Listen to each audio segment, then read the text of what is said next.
So have you been listening to us for a while? You know about vibration, pretty much. You understand that law of attraction is the engine that manages all of this, and that it is tuned to vibrational frequencies. Do you understand that everything has a vibrational frequency? Do you understand that your manifestations that will soon manifest have vibrational frequencies? And that if before it manifests, you achieve vibrational harmony with the frequency of it, then it comes to you faster. Do you understand that abundance has a vibrational frequency? Yeah? And can you imagine what it feels like? What would the vibrational frequency of abundance feel like if you were going to put words to it? It would feel like ease. It would feel like freedom to choose, certainly. It would feel like eagerness. It would feel like clarity. The vibration of abundance feels like fresh air. It feels like clear path. It feels unlimited. It feels always flowing. It feels abundant, meaning never ending, always flowing. It doesn't feel pinched off, and it doesn't feel like jealousy, and it doesn't feel like worry, and it doesn't feel like fear. It feels like fun. It feels like sureness. It feels like certainty. So let's say that you're standing in a what-isness of less abundance than you want. If you can take your attention away from your perceived manifestation of not enough, and you can focus upon something else that feels like fun, or something else that feels unlimited. In other words, you can use subjects other than the subject of money, which may feel like not enough every time you think about it. You can focus upon other things that feel like fun, that feel unlimited, that feel like clarity, that feel like fresh air. You can practice the seed vibration of abundance by staying off the subject if the subject calls something different from you. You see what we're talking about? A while back we said, if you're working on abundance, if abundance is something that is important to you, then take money out of the equation. Because there is so much abundance that is abundantly around you that you can tune yourself to the frequency of that. What's something else you want? Usually it falls into a handful of categories. You want money, you want a lover, you want someplace really great to live, you want a body that feels good. So let's say that your intent is for a lover who isn't there. A lover, what does a lover feel like? What does it feel like? What does being in love, what does a lover feel like? What's it feel like? Feels happy, feels high, feels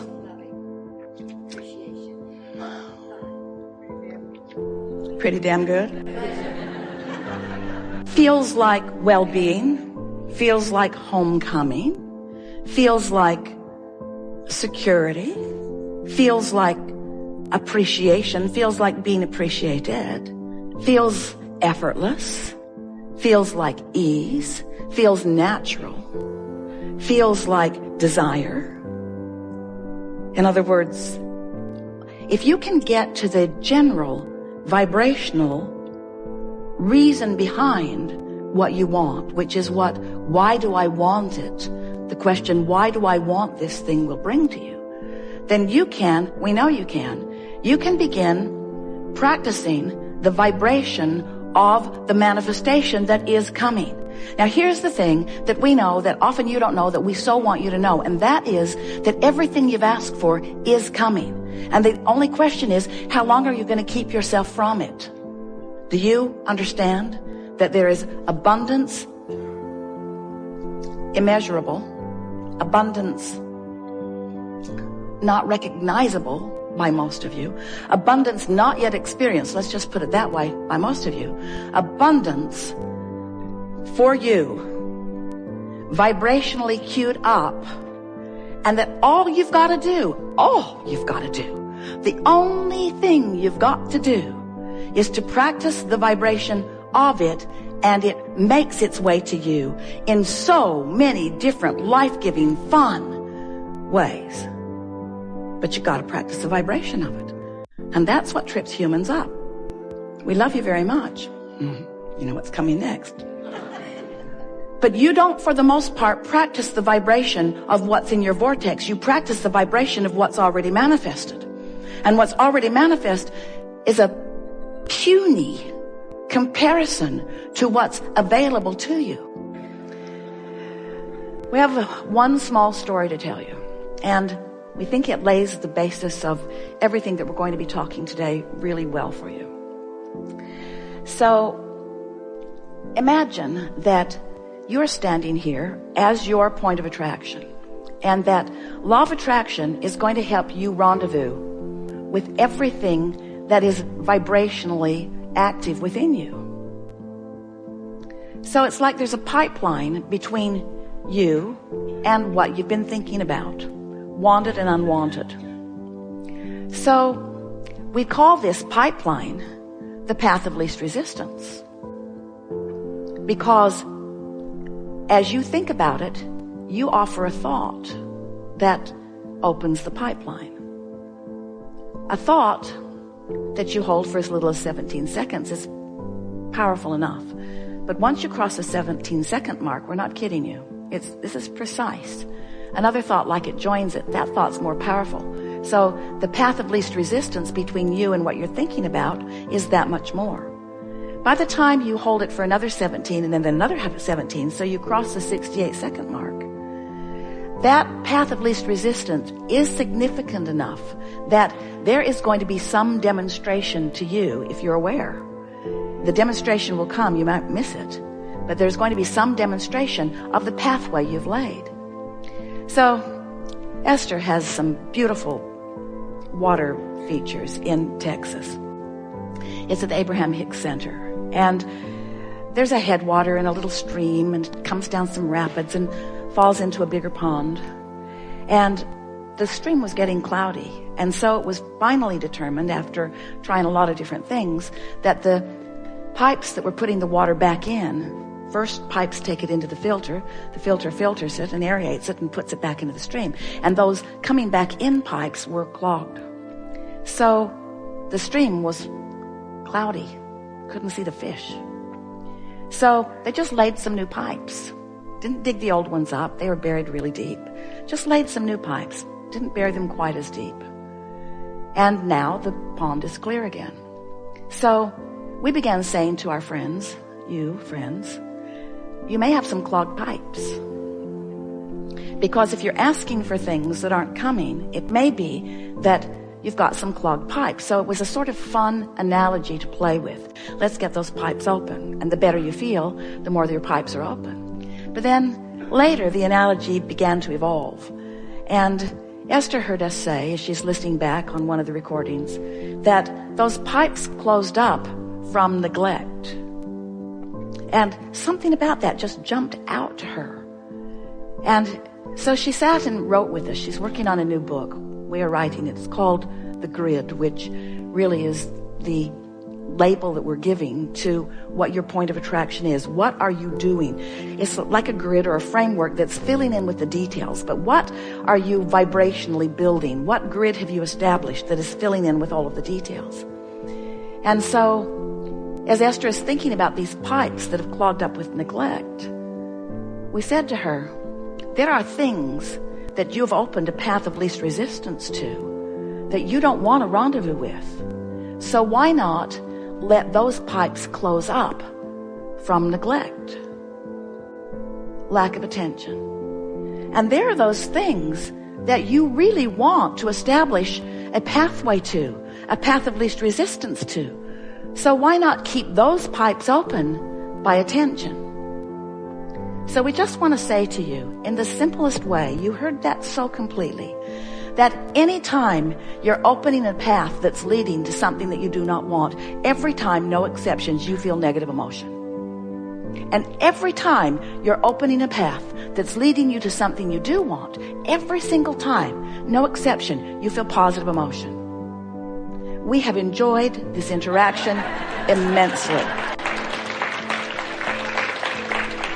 There isn't anything you need to know. If you are accepting that you are a vibrational being, and most of you are, there's not a shred of evidence to the contrary of anything that we speak, so accept it, oh, that doesn't work, does it? Life will show you. Life will show you.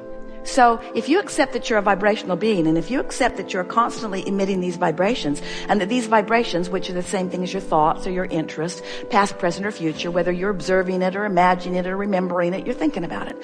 And if you're doing any of those things, you're offering a vibration, and if you're offering a vibration, then you're carving out a path of least resistance. So we began explaining to Esther that you've got 17 seconds to go down the wrong path a little bit. You've got 17 seconds before that momentum gets going, or before you reinitiate it again today, because you know what? And this is the most important thing. The paths that you've carved out before are irrelevant today. They're just easier to carve out today if you've carved them out before. But they're really irrelevant. In other words, it's today where all of your power is.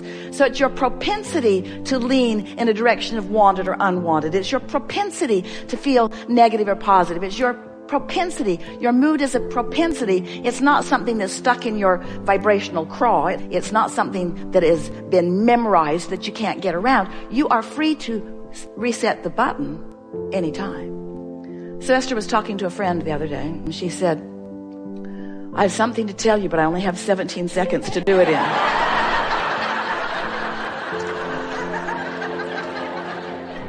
And we said, well, you've captured the spirit of what we've been talking about to some extent, but that wasn't exactly what we had in mind. Because we think if you're wise enough to know you're headed down the wrong path, you're wise enough to keep your mouth shut. We mean that in the most loving way. In other words, if you don't talk about it, you're going to shorten the path, or just let it clog up from neglect. Best conversation we've had so far about deliberate creation. And best conversation we've had so far, and by conversation we mean it because we're getting the feedback from you as we move along. Best conversation we've had so far about what allowing is. Best conversation we've had so far about what the vortex really is. Best conversation we've had so far about what contrast provides for you. And best conversation we've had so far about how you stand eternally in a place of evolution. And since that is true, it's time for you to stop taking negative score about where you stand, because where you stand is perfect. And friends, there is nothing that you cannot be or do or have. You just have to identify it. So how often do you say, I'd like to have that, I would like to have that, but... And what are the valid, by your perspective, reasons for the alternate thought that you are inserting? But I don't have time. As you argue for your limitations, or as you point out in further defensiveness that it isn't done yet, that's the thing you're doing that's practicing the vibration that's slowing the momentum, you see. So we know that words don't teach. Strange that we offer so many. And we know that you can only hear what you're vibrationally up to speed with. But it is our knowing that a whole lot of you are vibrationally up to speed with this conversation that we're having right now. There is nothing that you cannot be or do or have. We just want your heart to sing in the identification of it. Because when you are joyously identifying something that you desire, that means that you are vibrationally in the vicinity of it. And that means the fulfillment of it in terms of seeing it and hearing it and smelling it and tasting it and touching it is going to be way fun for you. When we say to you, you're not ever going to get it done, does it make you feel tired? Or does it make you feel eager? Jerry and Esther had a friend years ago who would say to people who were complaining about being tired, don't worry, honey, you can rest in heaven. And Esther would think, I really don't think that's right. I don't get the sense that that's what's going on in that non-physical realm. I think there's a whole lot of eagerness going. When you strike the right vibrational pose with yourself, you are then the receiver.